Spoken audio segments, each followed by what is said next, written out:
Coach, first of all, congratulations. Thank you, Carl. Appreciate the guys. You know, we challenged them. I knew this group could defend like this. We didn't do it over the weekend, but we picked a good time to kind of figure things out a little bit defensively. Really did. I mean, this is a team that was coming in shooting over 50% from the floor. You limit them here tonight. They shot only about a little less than 36%. Yeah, you know, we had a game plan. You know, they're really, really good, and they're really, really talented, and we try to take away some of the things that they're most comfortable doing, particularly the three-point shot, because they were coming in scoring about 30, 33 points a game from the three-point line, and hold them to 2-11. That speaks to our guys really buying in and executing the game plan, and that's a big reason why we won. And I think we did enough on offense, sharing the ball, making some key shots, and it was a really good team effort tonight. All right, so they're missing three-pointers on their side. You're making them on your side. It's a simple game, isn't it, Carl? Sometimes, when you do it that way. But I think, we a couple times we kind of forced some things, but I think over in the long haul, we did a good job of staying within ourselves, and they make it hard for you to score because they really pack it in. But our guys showed, I think, really good poise. And, without Effie Balfour pretty much in foul trouble the whole game, I think other guys stepped up. And, we did what we need to do to get a really good conference win early in the season. That was something the lineup really had to deal with throughout the evening was foul trouble. And, I kind of get the feeling from the basketball I've seen so far this year, that's going to be everybody's problem. I think this year is managing the fouls and trying to deal with that.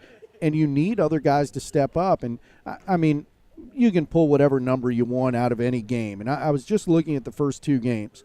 The Gallaudet loss, the only thing I noticed out of that really jumped out to me was your bench was outscored by 10 points. And in an overtime game, I don't know, something like that jumps out to me. Tonight, your bench gives you 13 points, and it's a big difference, and you needed them to give you those points. Yeah, with FA, in foul trouble, we needed other guys to step up. I think Joe Lewis, not only did Joe have some really key baskets, some offensive rebound putbacks, but Joe did, I think, a great job on John Caldwell. He came in, I think, averaging about 19 a game, hold him, the 3 for 10 shooting, 9 points. That's a really good job by Joe defensively. So I think our defense kind of spurred our offense tonight, because when you're holding guys in check, kind of, they don't have as much energy on the defensive end. You're able to get in there and make some shots. And you're right about the foul. That's one thing. If there's one big takeaway, we got to do a better job of just not fouling. The games are called. That's the way the games are called, and refs did a fine job tonight. So we got to do a better job of adjusting and stop parade to the free throw line. We got to limit that. 29 free throws is too much to be given up. But and most other facets, though, we certainly executed what we set out to do tonight. One of the stranger numbers to me was, considering you guys took as many three-point shots as you did, 28, you still held an 8-point advantage in the paint. Yeah, I think we did a good job finishing. Our goal on defense is to shut down the three and then not let shots at the rim, so we kind of keep them in that mid-range area, and I think we did, and we forced them to try to take some contested twos. So I think we did a good job there.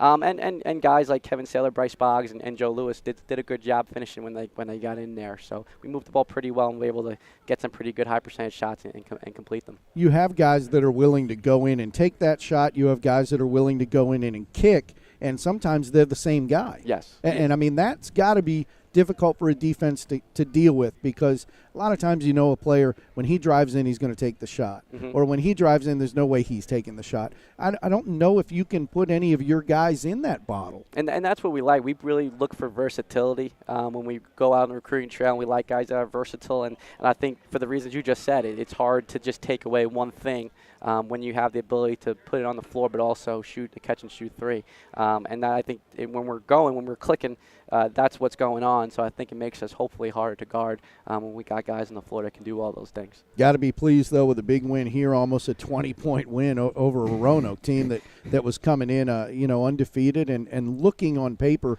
pretty good. That's a really good team. They were picked second with a lot of first-place votes in the league for a reason. Coach Nunley does a phenomenal job. And they got some really talented players.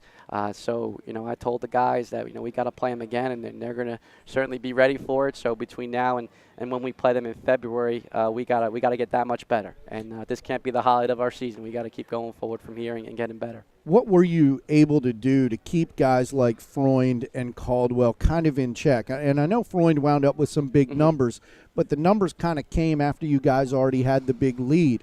Those are two guys I can see causing an awful lot of problems for teams, especially as we talked about the way fouls are being called this yeah, year. they're really good players. And Freund, we didn't do the best job on him, but they have so many perimeter threats. That was the one thing we would be willing to give a little bit up to let them not get going from three.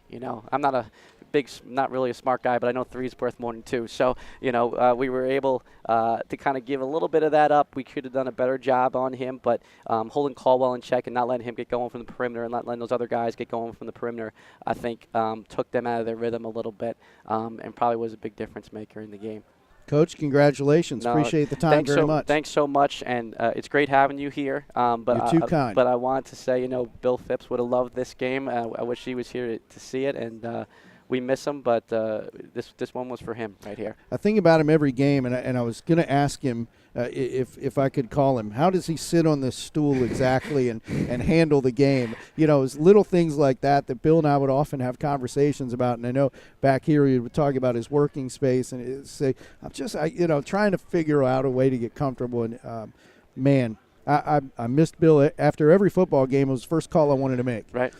Just to talk about something that happened either on or off the field. And there's no doubt that that presence will be here for a long time. He's definitely still with us. We just beat Roanoke by 19, so he's with us in one way or form, and but we appreciate all you do for us, and we appreciate the coverage tonight. Thanks a lot, Coach. No, Final score once again: Bridgewater wins 74-55 over Roanoke. This has been Bridgewater College basketball.